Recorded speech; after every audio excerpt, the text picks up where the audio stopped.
करता है। आज के भारत ने छोटे छोटे सपने देखना छोड़ दिया है। हम बड़े सपने देखते हैं और उन्हें पूरा करने के लिए दिन रात एक कर देते हैं। यही संकल्प इस विकसित भारत विकसित रेलवे कार्यक्रम में दिख रहा है। मैं इस कार्यक्रम में देश भर से जुड़े सभी साथियों का अभिनंदन करता हूं। हमारे साथ 500 से अधिक रेलवे स्टेशनों और 1,500 से ज्यादा दूसरी जगहों से लाखों लोग जुड़े हैं। अलग अलग राज्यों के माननीय राज्यपाल श्री, माननीय मुख्यमंत्रीगण, केंद्र और राज्य सरकारों के मंत्रीगण, सांसदगण, विधायकगण और स्थानीय जनप्रतिनिधि, प्रबुद्ध नागरिक, पद्म पुरस्कार जिनको सम्मानित मिला है, ऐसे वरिष्ठ महानुभाव, भारत के महत्वपूर्ण जीवन जवानी खपाने वाले हमारे स्वातंत्र सेनानी, फ्रीडम फाइटर और हमारी भावी पीढ़ी, युवा साथी भी आज हमारे साथ है। आप सभी की उपस्थिति में आज एक साथ रेलवे से जुड़ी 2000 से अधिक परियोजनाओं का शिलान्यास और लोकार्पण हुआ है। अभी तो इस सरकार के तीसरे टर्म की शुरुआत जून महीने से होने वाली है। अभी से जिस स्केल पर काम होना शुरू हो गया है, जिस स्पीड पर काम होना शुरू हो गया है, वो सबको हैरत में डालने वाला है। कुछ दिन पहले मैंने जम्मू से एक साथ आईआईटी, आईआईएम जैसे दर्जनों बड़े शिक्षा संस्थाओं का लोकार्पण किया। कल ही मैंने राजकोट से एक साथ 5 एम्स और अनेक मेडिकल संस्थानों का लोकार्पण किया। और अब आज का ये कार्यक्रम है, आज 27 राज्यों के करीब 300 से अधिक जिलों में 550 से ज्यादा रेलवे स्टेशनों के कायाकल्प का शिलान्यास हुआ है। आज यूपी के जिस गोमती नगर रेलवे स्टेशन का लोकार्पण हुआ है, वो वाकई कमाल का दिखता है। इसके अलावा आज 1500 से ज्यादा रोड, ओवरब्रिज, अंडरपास, इसकी परियोजनाएं भी इसमें शामिल है। 40,000 करोड़ रुपए की ये परियोजनाएं एक साथ जमीन पर उतर रही है। कुछ महीने पहले ही हमने अमृत भारत स्टेशन योजना की शुरुआत की थी। तब भी 500 से अधिक स्टेशन के आधुनिकीकरण पर काम शुरू हुआ था। अब ये कार्यक्रम इसे और आगे बढ़ा रहा है। ये दिखाता है कि भारत की प्रगति की रेल किस गति से आगे बढ़ रही है। मैं देश के विभिन्न राज्यों को, वहां के सभी मेरे नागरिक भाई बहनों को अनेक अनेक शुभकामनाएं देता हूं। साथियों, मैं आज विशेष रूप से अपने युवा साथियों को बहुत बधाई देना चाहता हूं। मोदी जब विकसित भारत की बात करता है तो इसके सूत्रधार और सबसे बड़े लाभार्थी देश के युवा ही है। आज की इन परियोजनाओं से देश के लाखों नौजवानों को रोजगार और स्वरोजगार के नए अवसर मिलेंगे। आज रेलवे का जो एक कायाकल्प हो रहा है, ये उन साथियों को भी लाभ देगा जो स्कूल कॉलेज में पढ़ाई कर रहे हैं। ये कायाकल्प उनके भी बहुत काम आएगा जो 30-35 वर्षों से कम आयु के हैं। विकसित भारत युवाओं के सपनों का भारत है। इसलिए विकसित भारत कैसा होगा, ये तय करने का सबसे अधिक हक वो भी उन्हीं को है। मुझे संतोष है कि देश भर के हजारों विद्यार्थियों ने अलग अलग स्पर्धाओं के माध्यम से विकसित भारत के रेलवे का सपना सामने रखा। इनमें से अनेक युवा साथियों को पुरस्कार भी मिले हैं। मैं सभी को बहुत शुभकामनाएं देता हूं। मैं देश के हर जवान को, हर नौजवान को बताना चाहता हूं कि आपका सपना ही मोदी का संकल्प है। आपका सपना, आपकी मेहनत और मोदी का संकल्प, यह विकसित भारत की गारंटी है। साथियों, मुझे खुशी है कि ये जो अमृत भारत स्टेशन है, विरासत और विकास दोनों के प्रतीक होंगे। जैसे ओडिशा के बालेश्वर रेलवे स्टेशन को भगवान जगन्नाथ मंदिर की थीम पर डिजाइन किया गया है, सिक्किम के रंगपो रेलवे स्टेशन पर आप लोगों को स्थानीय वास्तुकला का प्रभाव दिखेगा। राजस्थान का सांगनेर रेलवे स्टेशन 16वीं शताब्दी की हैंड ब्लॉक प्रिंटिंग को दर्शाता है। तमिलनाडु के कुंभकोणम स्टेशन का डिजाइन चोल काल के वास्तुकला पर आधारित है। अहमदाबाद रेलवे स्टेशन मोढेरा सूर्य मंदिर से प्रेरित है। गुजरात में द्वारका स्टेशन द्वारकाधीश मंदिर से प्रेरित है। आईटी सिटी गुड़गांव का रेलवे स्टेशन आईटी के लिए ही समर्पित होगा। यानी अमृत भारत स्टेशन उस शहर की विशेषता से दुनिया को परिचित कराएगा। इन स्टेशनों के निर्माण में दिव्यांगों और बुजुर्गों, उनकी सुविधा का भी विशेष ध्यान रखा गया है।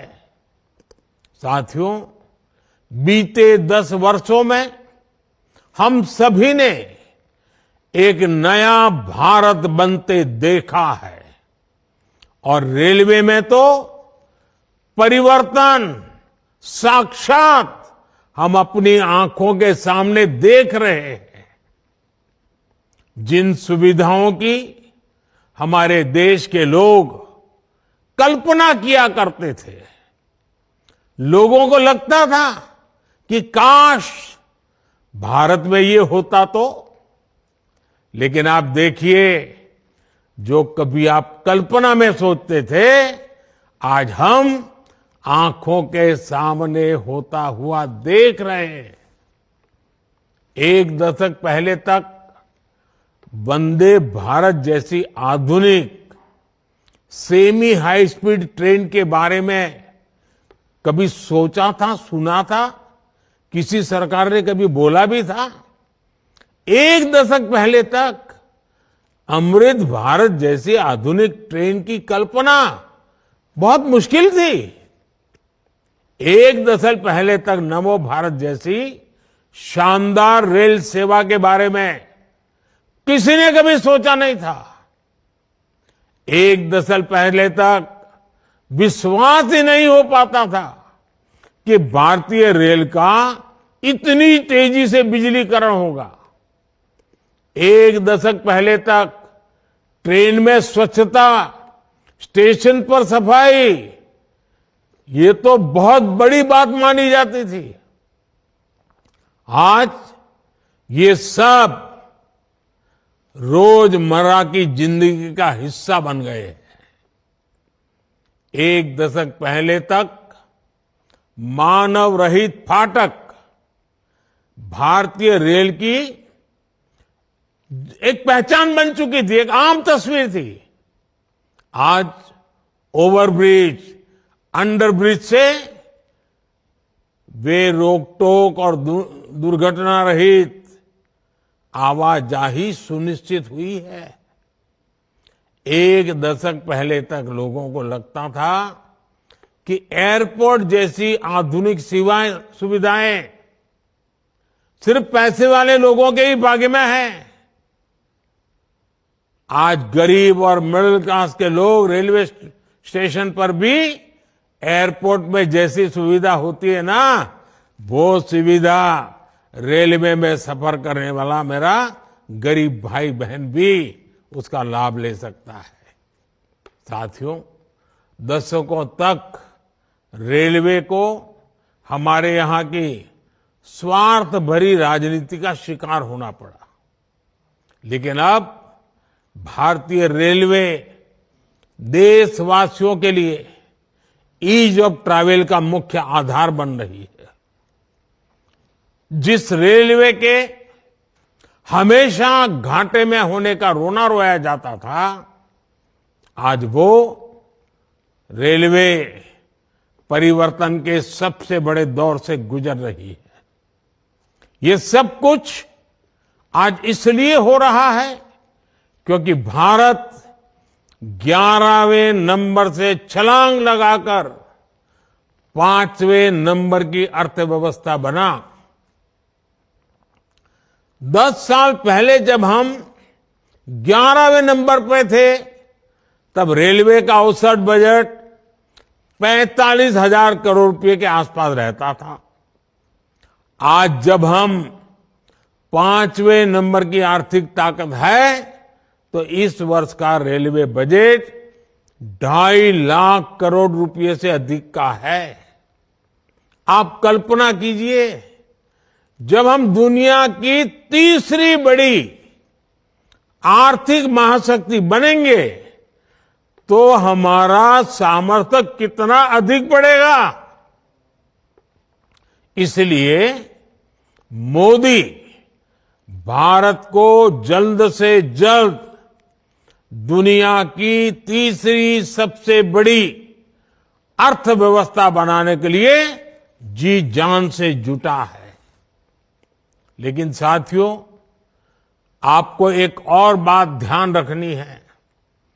नदी नहर में पानी चाहे कितना भी क्यों न हो, अगर मेड़ टूटी हुई हो तो किसान के खेत तक बहुत ही कम पानी पहुंचेगा।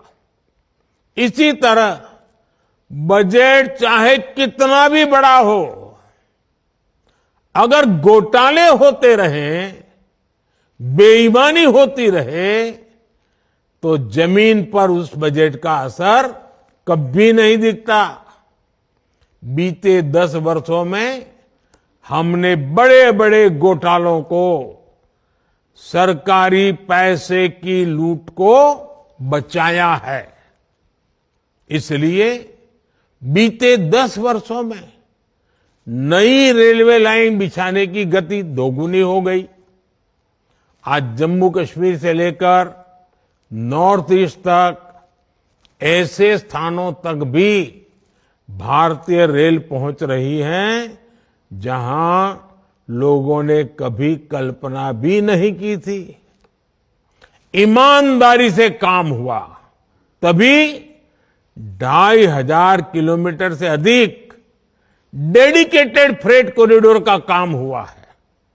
यानी आपने टैक्स के रूप में, टिकट के रूप में जो पैसा दिया, उसकी पाई पाई आज रेल यात्रियों के हित में ही लग रही है। हर रेल टिकट पर भारत सरकार करीब करीब 50% डिस्काउंट देती है। साथियों, जैसे बैंक में जमा पैसे पर ब्याज मिलता है, वैसे ही इंफ्रास्ट्रक्चर पर लगी हर पाई से कमाई के नए साधन बनते हैं, नए रोजगार बनते हैं। जब नई रेल लाइन बिछती है तो मजदूर से लेकर इंजीनियर तक अनेक लोगों को रोजगार मिलता है। सीमेंट, स्टील, ट्रांसपोर्ट जैसे अनेक उद्योगों, दुकानों में नई नौकरियों की संभावनाएं बनती हैं। यानी आज जो ये लाखों करोड़ रुपए का निवेश हो रहा है, ये हजारों प्रकार के रोजगार की गारंटी भी है।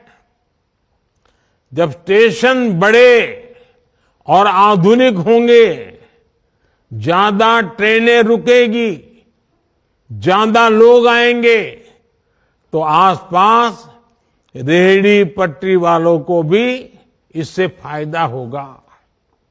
हमारी रेल छोटे किसानों, छोटे कारीगरों, हमारे विश्वकर्मा साथियों के उत्पादों को बढ़ावा देने वाली है। इसके लिए वन स्टेशन वन प्रोडक्ट योजना के तहत स्टेशन पर विशेष दुकानें बनाई गई है। हम रेलवे स्टेशनों पर हजारों स्टॉल लगाकर उनके उत्पाद बेचने में भी मदद कर रहे हैं। साथियों, भारतीय रेल यात्री सुविधा ही नहीं है, बल्कि देश की खेती और औद्योगिक प्रगति का भी सबसे बड़ा वाहक है। रेल की गति तेज होगी तो समय बचेगा। इससे दूध, मछली, फल, सब्जी ऐसे अनेक उत्पादन तेजी से मार्केट पहुंच पाएंगे। इसमें उद्योगों की लागत भी कम होगी। इससे मेक इन इंडिया को, आत्मनिर्भर भारत अभियान को गति मिलेगी। आज पूरी दुनिया में भारत को निवेश के लिए सबसे आकर्षक माना जा रहा है। इसका एक बड़ा कारण ये आधुनिक इंफ्रास्ट्रक्चर भी है। आने वाले 5 वर्षों में जब ये हजारों स्टेशन आधुनिक हो जाएंगे, भारतीय रेल की क्षमता बढ़ जाएगी, तो निवेश की एक और बहुत बड़ी क्रांति आएगी। भारतीय रेल को अपने कायाकल्प के इस अभियान के लिए मैं एक बार फिर अनेक अनेक शुभकामनाएं देता हूं और सभी देशवासियों को भी एक साथ इतना बड़ा कार्यक्रम का हिस्सा बनना, एक ही कार्यक्रम में लाखों लोगों का जुड़ना, सभी आदरणीय मुख्यमंत्रियों का समय निकालना, गवर्नर जी का समय मिलना, ये अपने आप में आज का ये कार्यक्रम शायद हिंदुस्तान में एक अनेक प्रकार की नई संस्कृति को लेकर के आया है। मैं मानता हूं ये रचना बहुत ही उत्तम प्रकार की आज के कार्यक्रम में रचना बनी है। आगे भी हम इसी प्रकार से समय का सर्वाधिक अच्छा उपयोग करते हुए विकास की गति को एक साथ चारों दिशाओं में तेजी लाएंगे। ये आज हमने देख लिया है। आपको भी मेरी बहुत बहुत शुभकामनाएं हैं। बहुत बहुत धन्यवाद।